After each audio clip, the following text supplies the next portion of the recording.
First, unbox your frame and included hardware. It may help to use a blanket or other soft surface underneath the frame.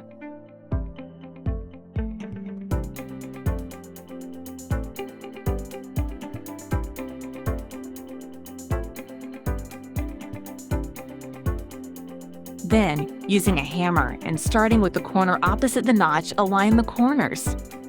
Take one of the brown wedges and gently hammer one into the outermost slot until flush.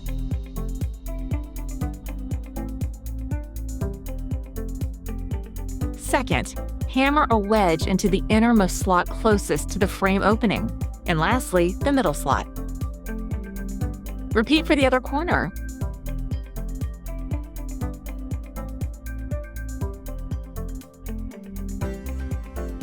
Turn the frame around to repeat for the other two corners, making sure to hammer the outermost wedge first, then the inside, then the middle.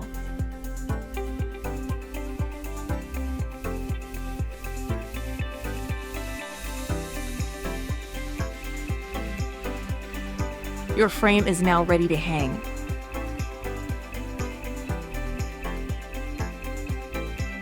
Make sure to hold the frame with the notch on the bottom left corner. Gently slide one end on first, with the elastic band completely behind the TV. Slide all the way in until it stops, and then wrap the other band around the back. And that's it.